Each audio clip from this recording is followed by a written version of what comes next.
Hi, it's John Ebrington here. Thanks for looking in on my video. I really appreciate your support. Many of us, in fact, the majority of us have been victims of crime, and many crimes go unreported or are not dealt with or just not there as a statistic. So it's quite a salutary thought, isn't it, about all these crimes occurring and they're just not recorded anywhere, or it may be as victims we don't necessarily report it to the police. They just sort of go under the radar, don't they, unnoticed. But many of them can be quite serious and quite troubling too, and that for me is quite worrying. And I've been thinking about times I've been victims of various crimes. I've been victims quite a few times, a victim quite a few times. I'll just tell you about this incident that occurred. I was about 17 years old and I was on a backpacking holiday, and I travelled over to Paris by train, and I had like a big camping rucksack on my back, and I arrived at the Gare du Nord in Paris, and just outside the Gare du Nord, I went to public WC toilets, and I went down these steps. It was a bit like these old Victorian ones that you see in London, and you go down the steps into this underground toilet. And as soon as I arrived in there, this man exposed himself to me. He showed his manhood to me, which was erect. But the other worrying thing was that he had a knife, and he was kind of pointing at his thing with a knife, you know. And I to be honest with you, I can't remember whether I peed or wet myself under it, but I shot out of there so quickly. I was really shocked. And I was quite frightened, actually, because I remember that I kind of did a funny route coming out of there and double back I went down and the subway, then up and round, and as if I was trying to make sure that nobody could follow me, that he couldn't get me. So obviously I felt threatened. Anyway, I met up with my friends in Paris and I told them about it, and their response was not of shock or anything. They laughed. They thought it was funny. But I can assure you I didn't think it was funny. And it's kind of strange and threatening behaviour, isn't it? It's scary. It was scary at the time. And, you know, this occurred in Paris, but before people say, oh yeah, it would happen in Paris. I mean, the UK, unfortunately, over recent times, the number of assaults on women on public transport has gone up dramatically. And this is really worrying. And I really feel, you know, having been through my experience, I really feel for women that go through similar sort of things, you know. And it's just such strange, inappropriate behaviour, you know. And how do we react as a society? And many people would go, all right, let's increase let's give them tougher jail sentences, longer sentences in prison. Doesn't work very often. Longer jail sentences doesn't always act as a deterrent, doesn't, you know, stop the crimes necessarily happening again. And it's all very well saying tougher sentences when we're short, really, of, in the criminal justice system, it's creaking, isn't it? It's been creaking. You know, the courts are overwhelmed, probation's overwhelmed, the prisons are overwhelmed. There's no spaces, there's lack of prison officers, and lack of spaces in prison. And for sure, you know, with sex offenders, the probation service run sex offender programs that are, believe me, very effective, and they've got a good statistical results in getting these people to stop offending and behaving in such ways again. So I want to put that out there. Now, some women have spoken to me, some of my female friends have told me that they've received unsolicited messages, photos with explicit ones with men's genitalia on it. And I just think that's just not acceptable. And I kind of think, why?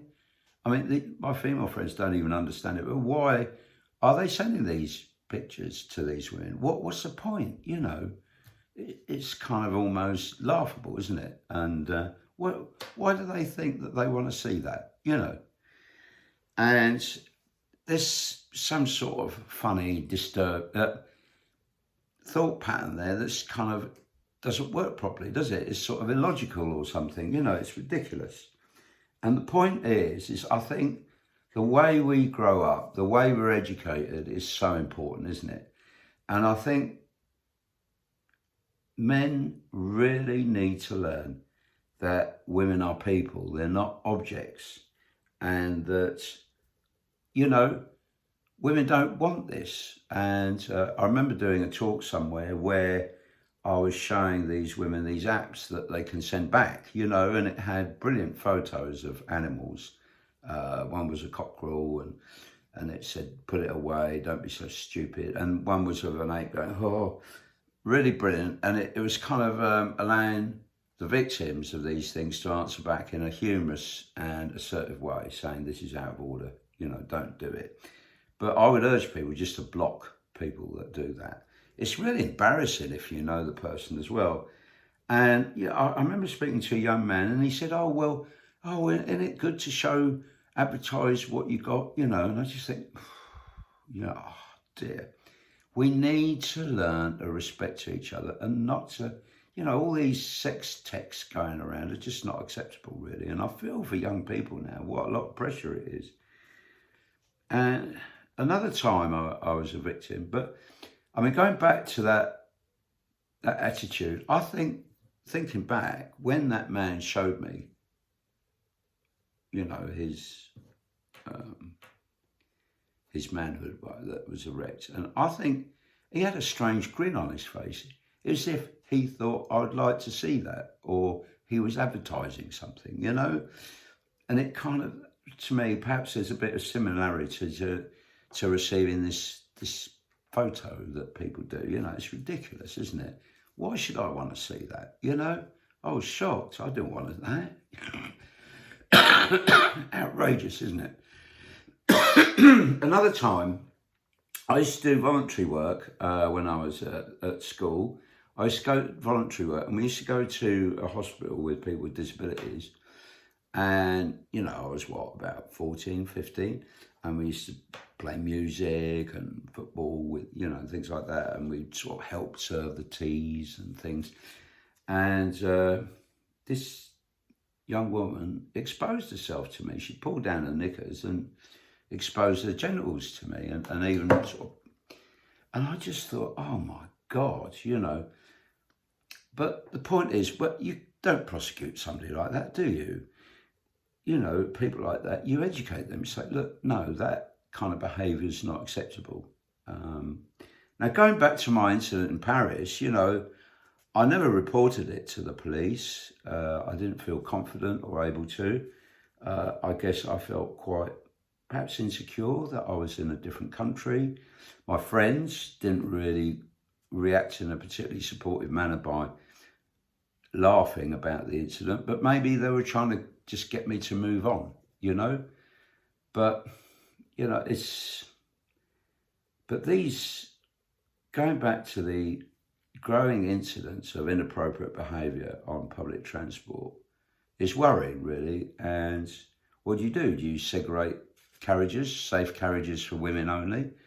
Or my view, a consistent theme with what I'm saying, is we really need to look at how we grow up, you know, our development from children into manhood. And I think there should be an element where in that growing up process where we learn to respect each other and to behave appropriately, and underline that this sort of behaviour is unwanted, really, and unwelcome and inappropriate, and just, you know, it's awful. It's awful. So, you know, and I think through people's growing up, they need to learn this. And I think possibly it's lacking. It's lacking, isn't it? So, and maybe we need to hear the voices of victims coming over as well, you know, explaining how they felt in that education process. Don't you agree? Anyway, please do look out for my book. It's called You the Sentencer. In there are some, I do talk about some sexual offences. There's a report on somebody who committed quite a serious sexual offence against a young woman, and this was discussed, and there's a report, and in the book you decide what sentence this person should receive, having read this report, based on a real crime, but the identity and details of the perpetrator have all been changed, and these are offences that took place some time ago. So yeah, it's quite interesting, and I think maybe a learning point for people. Anyway, thank you so much for looking in on this video. I do hope you found it interesting, and yeah, all the very best now. Bye-bye.